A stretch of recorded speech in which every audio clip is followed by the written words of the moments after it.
So let us read the fourth verse.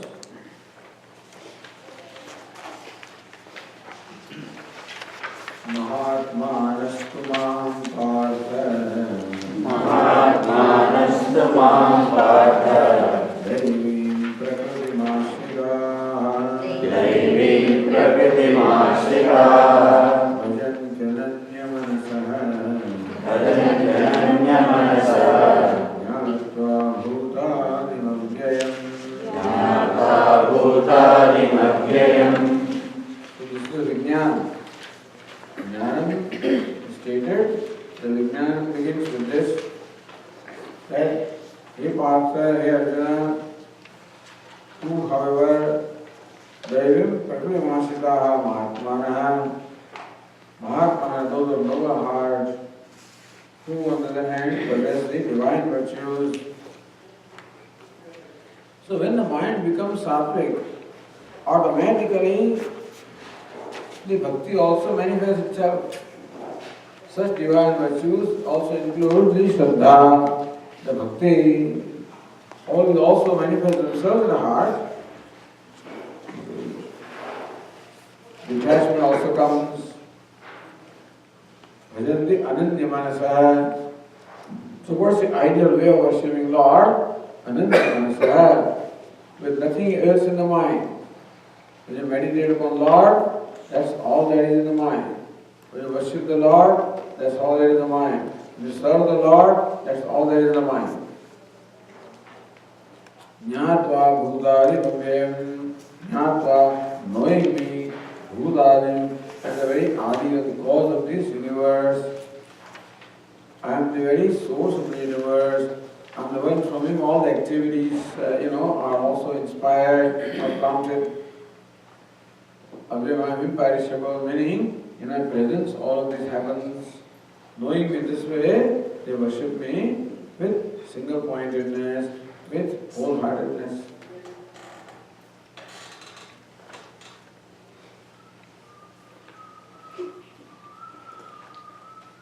In the next verse, Lord Krishna, in this chapter, Lord Krishna also describes His glories. How He is manifest throughout the world. And for the purpose of meditation, Lord Krishna describes His glories in different places in Bhagavad Gita. In this chapter also, the glories are described. We selected one verse, the next was the fifth verse. Pitahamasya jagatah Pitahamasya jagatah Mata dhata pitamahah Mata dhata pitamahah Vedyam pavitram omkarah Vedyam pavitram omkarah Ruksamaya cha Ruksamaya cha.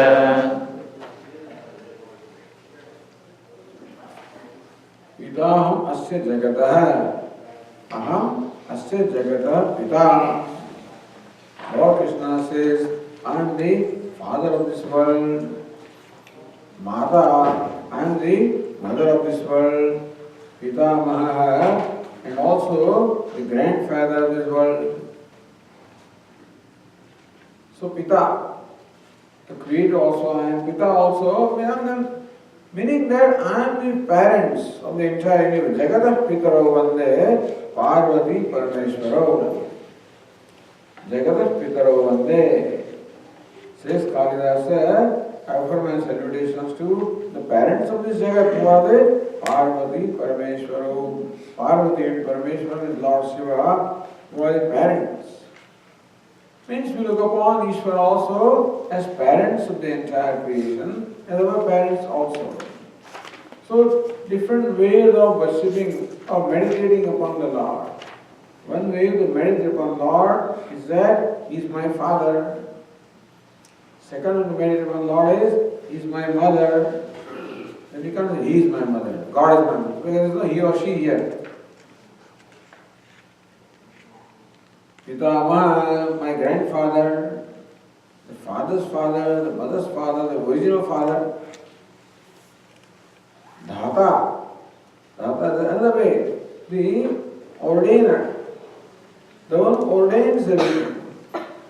One who is the Karmaphala Dhata, meaning the giver of the Karmaphala. So we can meditate upon the Lord as Dhata, Dhata, Karmaphala Dhata, the giver or dispenser of the results of all the actions. So, how Ishvara must be all-knowing for determining what should be the result of what action. You perform a given action here. For example, the act of speaking is being performed right now. Act of listening is being performed at your, end, on your part. And for every action that is done deliberately, there is always also a result, which comes to us. A good action performed deliberately brings about a desirable result. An evil action performed deliberately brings about an undesirable result. Who decides all of this? Dhata. Ishvara resides as the Karmaphala Dhata, the giver of the results of all the actions. Because He is omniscient, He is all-knowing. He is Sarvajna, Sarvit. He knows everything in general, He knows everything in particular. He is a witness in the hearts of all the beings, never knows exactly what is going on even inside the mind, what bhavanas, what attitudes are entertained by this person. Because action may only appear outside, outwardly, but inwardly it may perform different kinds of intentions. So that also, in fact, plays a role, that all contributes to the result of action. What is the intention? What's your expectation? What's your desire? The selfish action, selfless action, what is this? So, the giver of the result must know all of this. You must be all-knowing in general and in particular, all-powerful, to give the results of all the actions. So we can meditate on Lord as Dhata, as the Karmaphala Dhata, who ordains, who maintains the order in the whole universe. Because of whom there is justice, there is fairness. Because of whom there is law of karma, which shows there is justice and fairness. And therefore, whatever result we get also, I am giving the fairness or justice. Because, see, Ishvara has no agenda of his own. There is no reason why there should be injustice in the world. See, it depends upon the judge. Judge has no agenda, and he will be very objective with reference to what judgment he gives. So Ishvara is totally objective because there is no agenda. No agenda because there is no likes and dislikes. He has no desires, he has no expectations, he has no demands. Because he is all full and complete. Ishvara is complete in every way. Purnamada, Purnamidam is complete in every way. In completeness there cannot be any expectation or any desires. So Ishvara is free of all expectations, free of all desires, free of all demands. No agenda. So whatever is done without any personal agenda, without any personal demand. So when he dispenses the result of the action also, no personal agenda or personal demand is involved there. That's the reason why the outcome is quite appropriate to the input, the effort. Mata, Dhata, Pitamaha, Vedyam. Lord Krishna says, I am the one Vedyam to be known. That which must be known, Vedyam. The only thing worth knowing in our life is this Ishvara. Ultimately, all the knowledge is meant for that. All branches of knowledge will be, ultimately, they will all culminate into the knowledge of Ishvara. Whether physics or chemistry or biology or whatever it is, but ultimately all this true satisfaction in gaining any knowledge will come when it culminates into knowledge of Ishvara. Vedyam, therefore, the one to be really known, one to be really known in the life is Ishvara. Meaning one to know whom you should make all the efforts, because knowing him, nothing remains to be known. Knowing him, all desire of knowledge gets satisfied, and nothing remains to be known. Vedyam, pavitram, one that purifies, is pure, and then the supreme purifier. So ultimately, Lord Ishvara is pure. There is no impurity at all, because nothing ever touches. He is immaculate. Nothing touches him. Even when he is our self, even when he is the self of a sinner, no sin touches him. And even if he is the self of a saint, the saintness also does not touch him. Na me dvesharagam, na punyam, na papam, na saukhyam, na dukkham. So na me dvesharagam, na me lobhamo, adonayo vainayo matsarya bhava. The dvesha, aversion, raga, attachment, mother, pride, matsarya, jealousy, none of these ever touches me. No punyam, no papam, the virtue or the vice, nothing touches me. That is called transcendental, which is unaffected by anything. So pavitram, you are pure. And other thing that, suppose Ganges purifies us, he is a purifier of purifier. Meaning that it is because of God only that even Ganges can purify, fire can purify. Omkara is also worshipped and can be meditated on as Omkara. Om.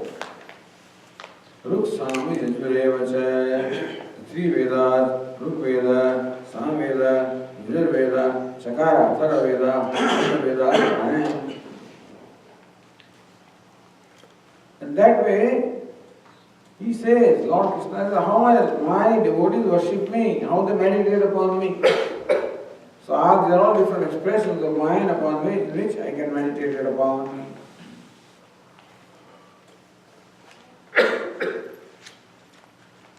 So having talked about the Nishkama Bhaktas, Lord Krishna also talks about Sakama Bhaktas.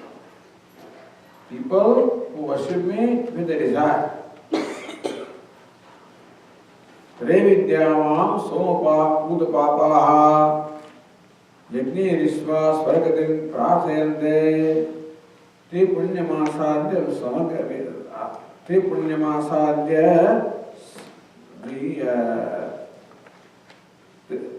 te punyamasadya surendra lokam asnandi divyan divideva bhogan. He says there are some devotees of mine who worship me but with personal agenda.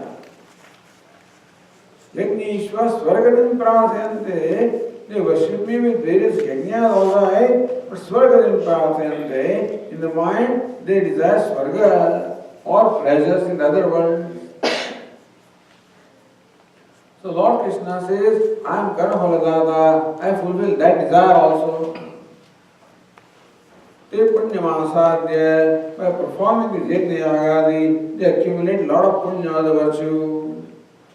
Surendra lokam, they go to the world of Surendra, means the god of Indra, Ishwar, Devatas, means the Svargaloka. Asnandi divyan, they enjoy divyan bhogan. In heaven, they enjoy the divine pleasures they enjoy. So there are those who worship me with a desire. And Lord Krishna says, I fulfill that desire also.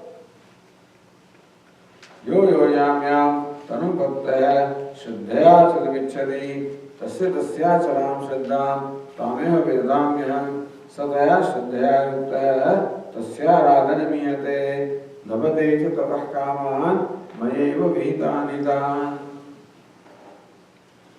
Lord Krishna says, Vishraddha, whatever form you worship, through that form, I am the giver of I satisfy the desires of my devotees. So whatever you desire, you want that Bhasma should come, suppose you desire that also will come. After all, nothing is impossible.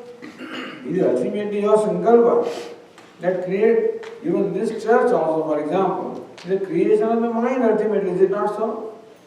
A thought must have occurred in the mind, and that thought ultimately materialized as a temple, as a church, as a house, as whatever, as a city, as the world. So if you do sankalpa of a given thing for length of time, with devotion, that sankalpa can be satisfied.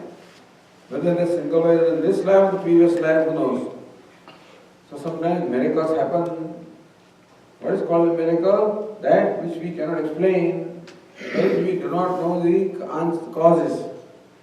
Physical phenomena we can explain, that reaction is equal or opposite to action, but there are all these other phenomena, you can call them spiritual phenomena or whatever, So they have their own laws. But basically, anything happens because of sankalpa. Sankalpa means a resolve. And when you work for a resolve, the resolve can materialize. Sometimes it's not in one life, like this Ganga Avataranam, descending of the Ganga from the heaven was a result of sankalpa. And King Sagara also wanted the Ganga to come down to the earth so that his 60,000 sons can be released from their sin. So that did not get fulfilled. His son came, did not get fulfilled. His son came, ultimately Bhagiratha came. So all the sankalpa runs down, and sankalpa requires an effort. You make sankalpa and don't make an effort, nothing will happen.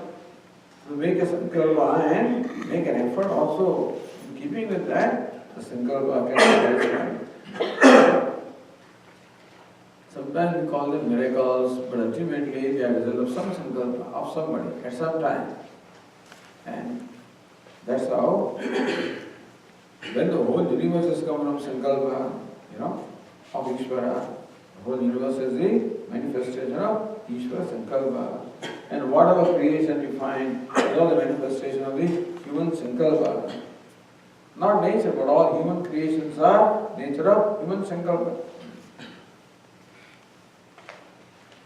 Similarly also, these people wanted their sankalpa of going to heaven. And they worship Lord with that sankalpa.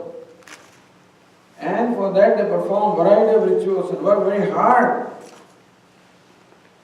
So Lord Krishna says, Te punyamasadya, they acquire a lot of punya and go to heaven.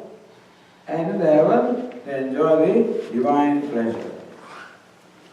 So what happens to them? That the next verse tells us, the 6th verse.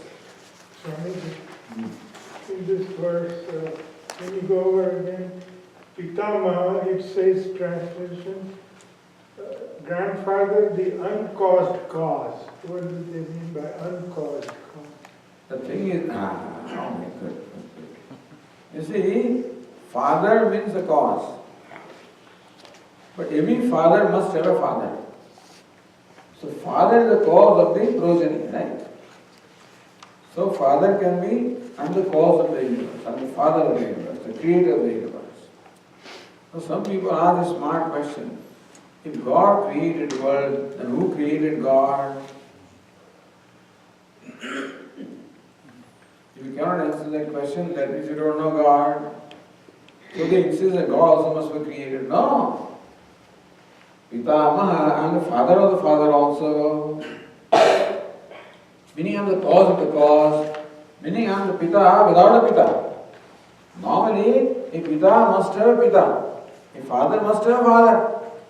A father was a son at some time. Then his father also was a son at some time. So every father, so if you continue with this parampara of son and the father, where will it ultimately end? Into a father who is father but not a son. If he also has father, then we search for his father also. So this search ultimately of the ultimate father will conclude where? Into one who is father who is not the son. That word, Pitamaha. Pita means the father of the father. Meaning I am the cause and I don't have a cause. I am the uncaused cause. Okay, so that remains to explain. Okay, good. As far as now going back to our devotees who worship Ishvara with desire, here the desire is there of Swarga, but any other desire also you can think about. In the Vedic times, people desired to go to Swarga. So they wanted to have a place in heaven.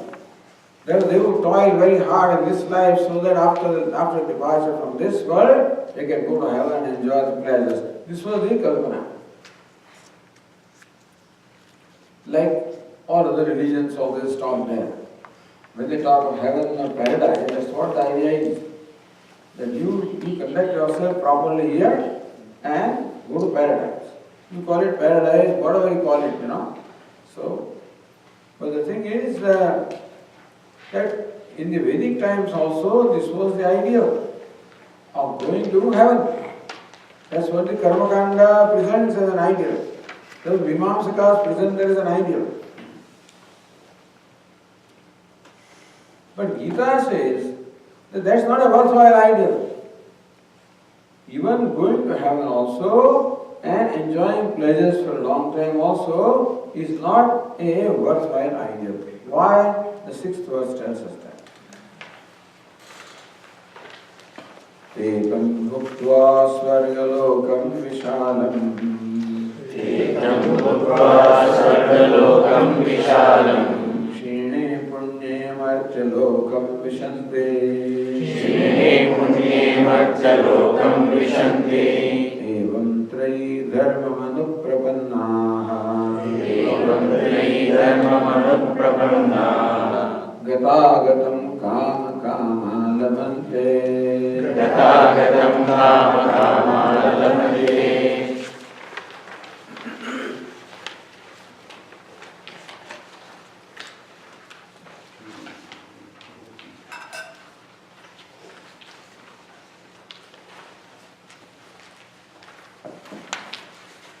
Edam vishalam swargalokam bhuktva. Having enjoyed that vast heavenly world, so much punya they accumulated that they goes to heaven, which is very vast, and where there are divine pleasures also lasting for a long time. Edam bhuktva swargalokam vishalam. Having enjoyed as a result of that punya karma or the virtuous deeds, having enjoyed the vast heavenly world, then what? But then the virtues will get exhausted someday. However much money you have, if you keep on spending them, someday they will come to an end. You go to the $1 million to a 5-star hotel and enjoy all the pleasures. But how long? Someday even $1 million also will get exhausted. So Swarga is like a resort place. A 5-star is like a different stars are there, Different kinds of heaven are there. Bhuvaha, Swaha, Maha, Janaha, Tapa, Satyam. 7-star, Satyalok. Earth is 1 star. Bhuvaha, 2 star. Swaha, 3 star.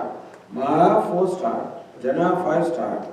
Tapa, 6 star. Satyam, 7 star. Now we have 7-star hotels, isn't it? They talk of 7-star hotels. Whatever. Meaning there are all these different kinds of swargas are there, and you will be able to enjoy pleasures depending upon how much punya you have accumulated. Kedam Bhuktva Svargalokam Visharam, which means that they dwell in those heavens for a great length of time. That is why they are called Amara, they are called immortal beings.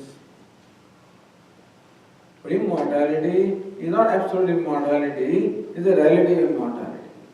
Our lifespan is about 100 years as compared to that. Their lifespan is so long that from our standpoint they can be called as good as immortal. We can never become immortal in a primary sense. The reason why that they live in the heaven for a long time is their accumulation of punya, virtue. Shine punya. Someday that punya also, someday you spend money and you will ultimately, there is nothing with you, you will have nothing left with you. Similarly also, all the punya are exhausted. Shine punya, martya lokam vishanti. Therefore, different kinds of descriptions are given, of what happens to the people living in Swarga. See, Swarga has only three dasha. One of the names of Devatas is Tridasha, means there are only three dashas. You have birth, and then childhood and youth. Then old age and death, there are five actually, we have five dashas. Birth, childhood, youth, old age and death. But in Swarga there is no old age and there is no death. They are called Tridasha. They don't die. So what happens to them? They say that when the punya karmas get exhausted and the time comes, their bodies get melted away and they fall, have a free fall from the heaven. While going to heaven, they were ferried in jet planes with all the honor. But then, when the punya gets exhausted, for example, when you enter a 5-star hotel, the attendant comes, carries your bag, he escorts you to your room and arranges everything. When you stop paying your bills, the same fellow will come and take out the bag and unceremoniously you will be out. Similarly also in the Swarga it is said that when your punya karma gets exhausted, unceremoniously they are out. There is a reason why it is described that way. To discourage people, that's all. A Swarga is not a worthwhile goal, just to say that. So there is what they call Arthavada. Arthavada is about Stuti or Ninda. If you want to prescribe something, you praise it to the heaven. If you want to discourage something, you condemn it, day-to-day life also means the mother does this for the children. The mother wants the child to eat this particular thing, Oh wow, what protein, what vitamin, what is what, you grow in strength and all these kinds of things will be told. You discourage eating something, that fellow wants all candy, and what happens with the candy, how many calories they are, and then what happens to your brain, and then what happens to your mind, and you become so hyper, and then all that disadvantages will describe. So when you want to encourage something, you describe all advantages. When you discourage, describe all disadvantages. This is the style which is also followed in the Vedas. It's called Arthavada. For Vidhi, Vidhi means what you want to enjoy. There is a praise or stuti, nisheda, what you want to prohibit. There is ninda. So it is a ninda of Swarga. It's not an ordinary thing. Guru Swarga is not an ordinary thing at all. Performing the yagas is not an ordinary thing. We are dismissing as that it is nothing. It's not nothing. It's substantial thing, but still not enough. Shene punya mati lokam visha. Understand that any amount of whatever karma you do and whatever punya accumulate, someday you will get exhausted and you will be back to square one. Let's say in English, back to the salt mines.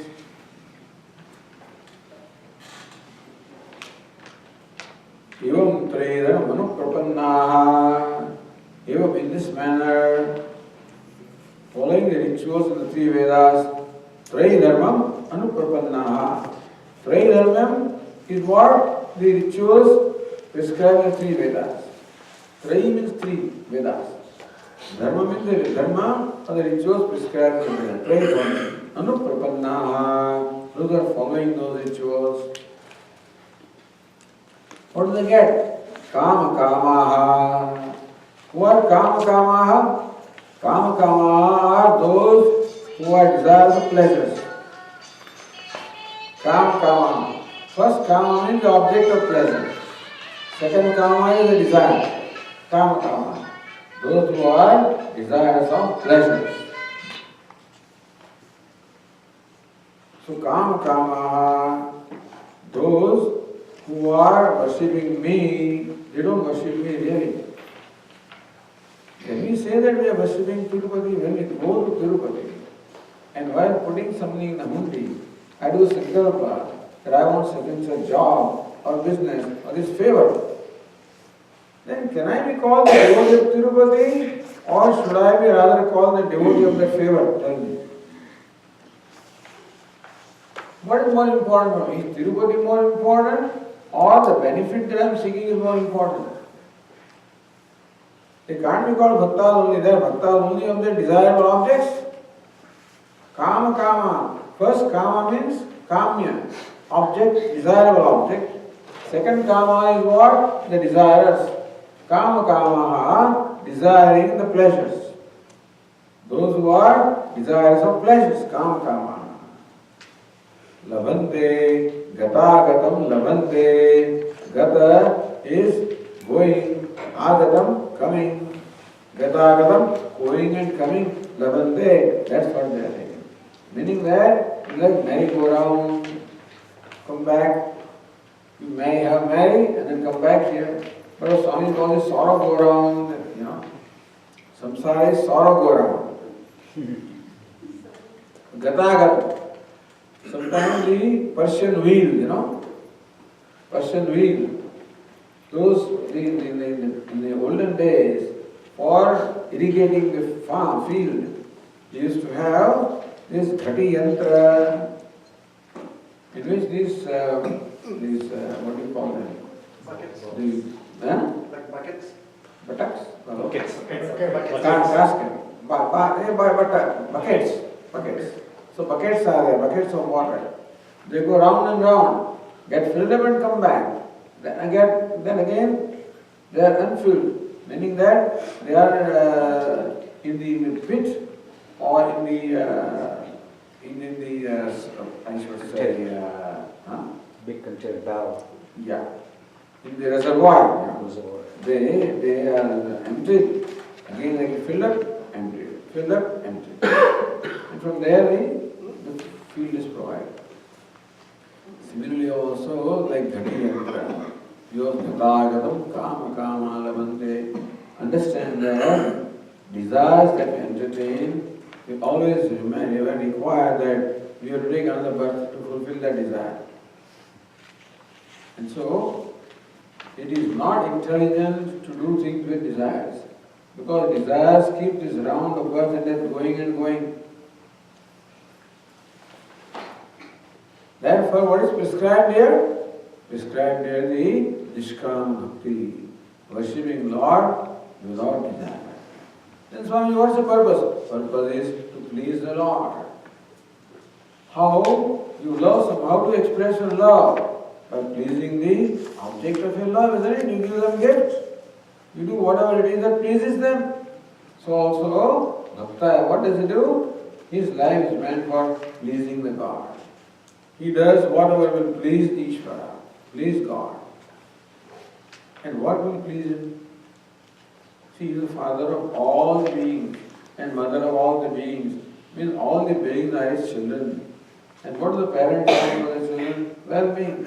So if you are devoted to well-being of all, sarva bhuta hite rataha, if you are devoted to well-being of all the beings, welfare of all the beings, then you are really pleasing God. So imagine yourself in the position of God, who has created this world. When will you be pleased? So as God or as Ishvara, he has an order in this universe, right? That is his rule. So those who follow the laws will be liked by him. Those who are with the Lord will be disliked by him. So please the Lord, follow the laws, follow all the moral laws, follow all the values, right attitudes. He will not like you. Parents not like that one child fights with another child, Say, stop it, don't hit your sister. That's, as we were told always, don't hit your sister. Come on. Similarly also, God would not like that we have conflict with other people. There should be, what should our relation with other people of? Inclusive relationship of affection and kindness and compassion and love. These should be the values. If we display those values, then the Father will be pleased. See, imagine what will please your Father. He is the Father of all the fathers. So imagine what he will please. So devotee always thinks of Ishvara. Like a servant only thinks of the master. So devotee also thinks of always Ishvara. That's what he said in the next verse. Let us read the next verse.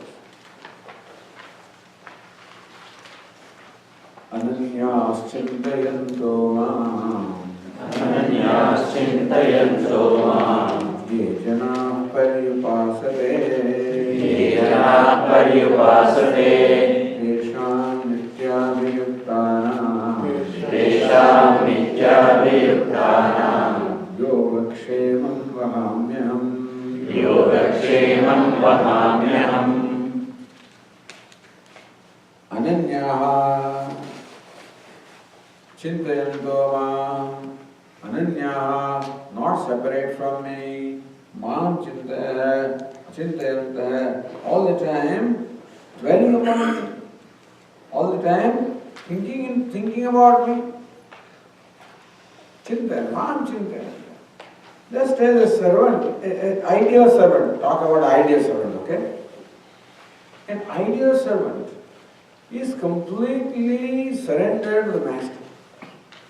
Because he has a total shraddha of the faith that the master has been and will take care of him. Meaning that a servant need not have to worry about his own yogakshema, that master takes care of all yogakshema. A good master. And we know many people who take good care of the servants. They think of their family, their children's education, everything they take care. In fact, I have seen many people who engage them in some kind of activity or some kind of business or profession or something, so that they rise, So that's really a good feeling. When a master sees a sincere, devoted servant, naturally he wants to do favor to him. So servant need not ask for favor. By his very attitude, the favor comes to him.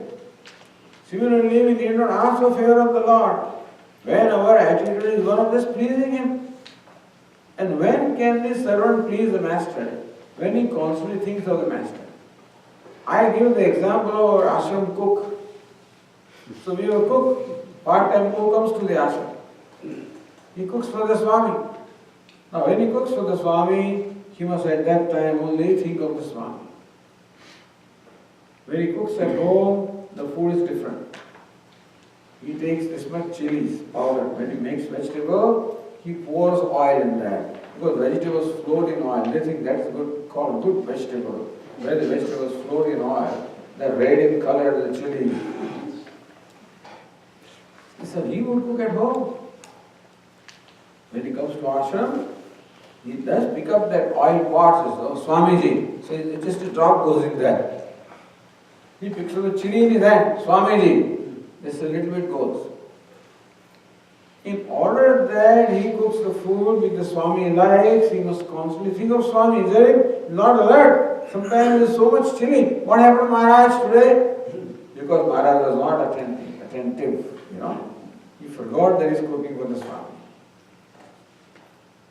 So how it's a servant, a devoted servant who wants to please the master, constantly meditates upon master, is it not so? The servant should meditate like a shishya, meditates upon Guru. If you want to serve the Guru, you must know exactly what the Guru wants. An ideal disciple or ideal servant is the one who does things without being asked for. Who knows what the need would be? Now, I have not told them that there should be a glass of water here with warm water, hot water, what kind of water should be there. There should be Ricola things here, there should be this thing here, and all kinds of things, All of this, what will the Swami require? What will it require? What does it need? So the flower always invariably this place, because very often the Swami is fond of showing the flower as an example of something or the other. So, how a person wants to serve has to think to do justice to his job. Oh Swamiji, oh, you don't need that? I did not know. Oh, you like that? I did not know. That means you are not a proper host. A host always makes inquiries. Janet, what does Swamiji like? What he doesn't like? What does he want in the morning? What does he want in this? What does he want that time? What does he want this time? Everything is inquired into. And so then that's it. That's done. Oh, here is born. Where did you get that? Where did you get that? I know what Swamiji wants. I know what he likes. Just simple example. The idea is, you can imagine a bhakta, that's all. So when we are bhaktas of somebody, how we think of pleasing them, and that pleasure is our pleasure. You don't need a separate thing to please yourself, because when you love somebody, or are devoted to somebody, then their pleasure becomes your pleasure. You don't need to do separately. That's why in the olden days, I'm not suggesting it now, but Pati Vrata, so this is Pati Reva Parameshwara for a woman. The husband was supposed to be Parameshwara. So whatever happens to that husband, the woman gets liberated. In the morning, we remember Pati Vratas, Ahalya, Draupadi, Sita, Tara, Mandodari, Tatha, etc., etc. Nobody who knows what their husbands were, nobody remembers them. The idea was that way a woman's place is ideal, that she is now a locus of her devotion. And she is completely devoted to the husband. Does exactly what the husband wants. The husband may remain what he is, but she will get liberated. She will get purified and liberated. That is why for women that was prescribed, not these days, but someday it may have been there. So, ideally husband should, they don't talk about, they don't Patni Vrata they talk about, Patni Vrata they never talk about. They don't think man can do that. Only woman can do this. That's why Pati Vrata. A man cannot do that. It just doesn't have what it takes. That's all. Whereas a woman has that. That is why. So you prescribe to people what is most suited, what they are best at, It's one thing to claim equal rights and so on and so forth. The rights are always equal when you share the responsibility. Not that you do the same thing, that you are equal rights. But anyway, everybody has their own definition of what is equal rights. But here the devotee is like that. His pleasure is in the pleasure of the Lord. So Ananya. And once a time comes when he becomes non-separate from Lord, because ultimately river is not different from ocean, both are water. And so the river is devoted to ocean, she is constantly meditating on ocean, she only wants ocean, she finds a path which will lead to ocean all the time, and ultimately she becomes one with that. So also the devotee becomes one with Ishvara, Ananya, non-separate. Chintayanto ma, all the time thinking about me, meditating upon me. Ye jana means devotees, pariyupasate, they worship me. Parita upasate, upasana means worship, or meditation.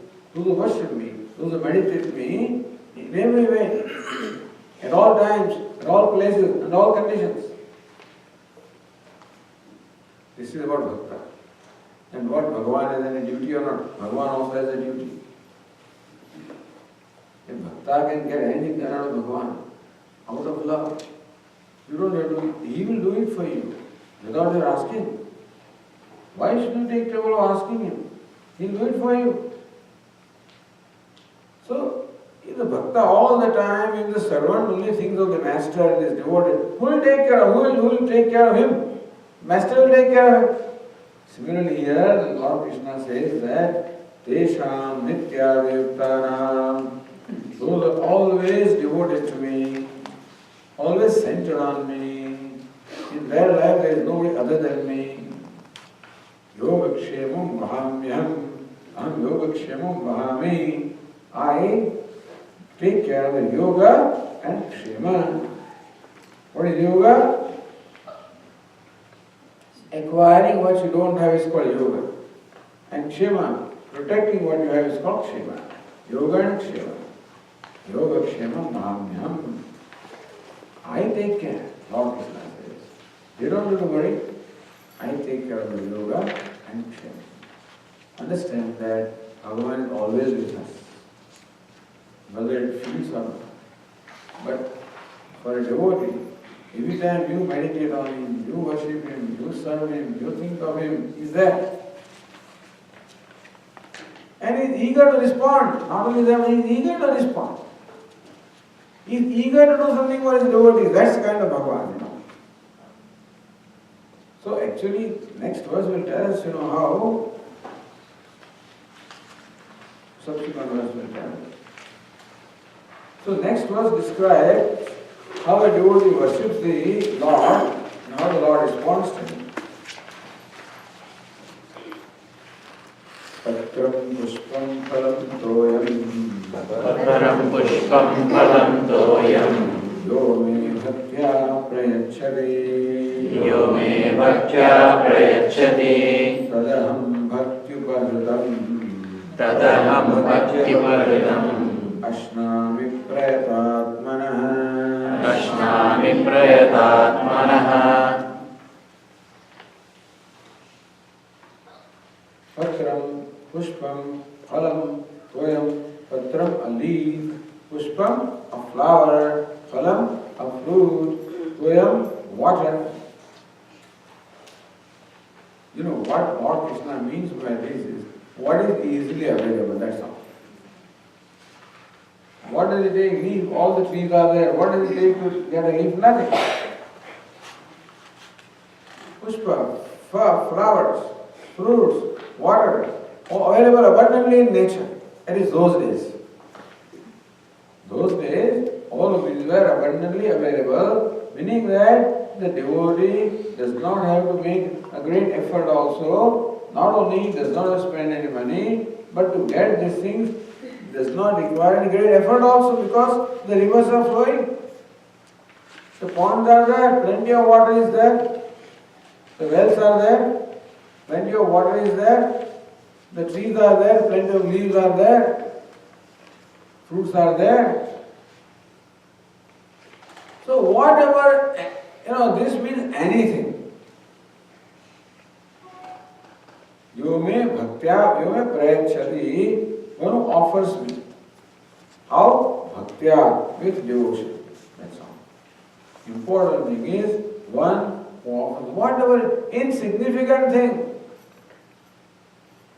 Lord says, hey, I am a complete being, I am whole, I don't need anything. How do you please him? Who has everything, what can you give him? One has everything, what can you give him? He says, one thing that I will please, what is it? Your love. So we can only give them love, what else can we give them? What else do we have? Other things that we give him are actually his. All these flowers and all the leaves, and sometimes outside temples they have temple garden. If they grow flowers to offer to the Lord, and there they may have a sign, please do not pluck flowers. For Indian people will look around, nobody pluck a flower. And proudly walk into the temple and give it to the priest, please offer it to Lord. As though it is his flower. Lord knows, it all comes from my garden. Doesn't matter. What is important is he has this offering, the spirit of offering. What he loves is not what is offered, because it's not important to him. What is important is the spirit of offering. Yo me bhaktya prayachati. then offering is only symbolic. When we give a gift to somebody, it's a symbolic thing. What is really meant through that is love. Is it not so? Gift is symbolic. Ultimately, gifts also become all vyavhar, In the olden days and today also, there may be a custom of offering donation to a person in whose days the wedding is taking place, in whose house. I think in the olden days, the idea was to be that because wedding calls for a lot of expenses, so other people pitch in. In Gujarat, they call it chando. Chando means anyway, a gift. So, nothing, gift you give. They keep a record of this gift. Who gave what? Next time when marriage comes in that fellow's place, you will go to the record. Oh, he has given 51 rupees, you will give 51 rupees. That is a different man. That's all trading. But then, here, you give them gift because they are in need of that. Bhagavan is not in need of anything.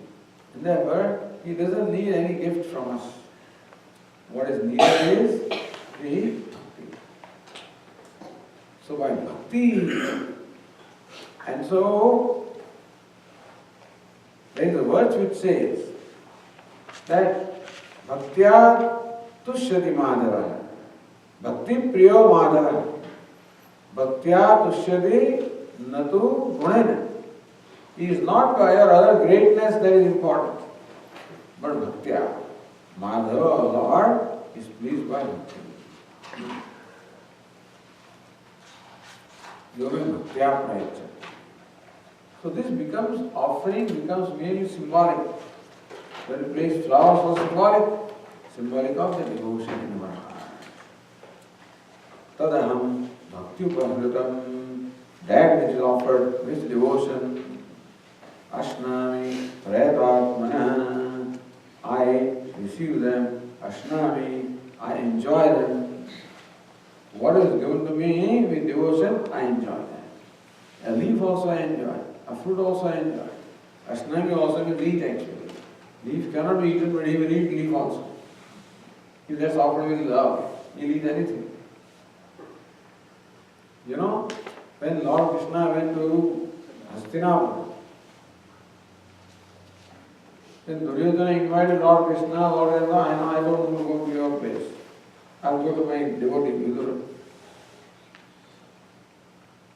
So when Lord Krishna announced that he has come, Vidura became mad. He just became mad with love. What can I do for my Lord? So his wife was taking bath. He says, I'm going out to the market. Lord Krishna has come. I'm going to get some fruits. Some fruits are at home, but he wants to bring something else. So you take care of the Lord. After a while he comes back and he sees a scene which is very crazy. Most wondrous scene is there. Vidura's wife is sitting here and Lord Krishna is sitting there. And she is feeding him bananas. But she is also crazy, he is also crazy. She peels the bananas and offers peels to him. And bananas are kept to the side. He also is crazy. He also eats the peels. So whatever given we will eat. Bhakti paratam. As long as it's given the devotion, I enjoy it. What the thing is not important. And that's how the bhakta can really control. You can control somebody, best you will control somebody by love, never by authority. How come Bhagavan has to do nothing to accomplish all this act of creation, sustenance, dissolution? Why? Without effort, how can he do that? What does he have? He has simply nothing but infinite love. In love, things automatically happen. Love gets conveyed also. You need not even do something. Because we are not mature enough. So we require symbolic offerings to feel that, okay, somebody loves me. Otherwise, those who are evolved, as far as Lord Dakshinamurti is concerned, when he imparts the teaching to Sanat Maharaj, he doesn't even have to talk. He just shows this Chinmudra. Mono Vyakhya Pragata Brahma Tattvam. The Param Brahma Tattva, the truth of Param Brahma is revealed only by a silent sermon. The silence itself is enough for the Sanat Kumaras to receive the knowledge. Not for us, but then for Sanat Kumaras. So similarly also for Ishvara, silence is enough. Presence is enough. His presence is enough. His total loving presence, His conscious presence, His awake presence, His loving presence is just enough to get everything done. And that love, that what I am saying is that you can control anybody with love. This man, who is a big executive in his place of work, controlling hundreds and thousands of people, people are all afraid of him. He has, such an impression. He is an efficient person at the same time, rather an angry person, and nobody wants to go near him. Everybody is under his control. He intimidates everybody, he dominates everybody. At home also same thing. At home also nobody talks to him. Everybody is afraid of going to him. His children also are afraid to go to him. But now he is a grandchild. Now he has become old man, 65 years old. He is now a grandchild who is 1 year old. He says, Papa, I am 1 year old, 1.5 year old, can whatever he talks, Just come on, become my horse. And this man becomes a horse. And that child rides on it. Imagine, this little child controlling this man. Nobody could talk to him, nobody could go near him. Because this poor fellow, actually he is in a pitiable condition because he has never received love from anybody. He may have received respect but never love. This child gives an unconditional love, which he feels, and therefore he melts away. Child is going to melt him. After a child goes away, again the fellow becomes what he was, but in the presence of child, he just melts. Because that is his true nature. And that gets manifest, But how a little child can control grandfather? This grandfathers, you have to watch them, Have you ever seen a man talking like this? Such a sophisticated, well-educated, well-placed person talks to his grandchild like because the child has a magic, and he can make, he's not controlling. If you want to call it control, you can call it control. He's controlling, he's ruling, without ruling. This is how the devotees rule over God, without ruling. That is how Lord Krishna can become a servant of Arjuna, become a driver of his chariot. That's how Lord Krishna does anything for his devotees. So many stories are there that all you need is Draupadi to just say, Krishna, hey Govinda, and then right there he is. Don't you see that? I am in the midst of this Kauravas, I am in the midst of this ocean of pain and suffering. I am suffering here in the midst of this Kauravas. Don't you see this? And even when she says, Govinda, Krishna, right away is there. As Vastravatara, he appears there in form of the garments. And that's how Dushasana kept on trying to strip her, but he got exhausted and fell down. So, and this Gajendra, this is Govinda, go, he is in Vaikuntha, and the before the is said already is here. When Sudama or Kuchela goes to Lord Krishna, Lord Krishna wants to wash his feet. He says to his queens, come on, bring these all materials of worship, bring them. They say, what is this Lord Krishna doing for this old Brahmin? And when they came, they found that already Lord Krishna was washing his feet with his tears.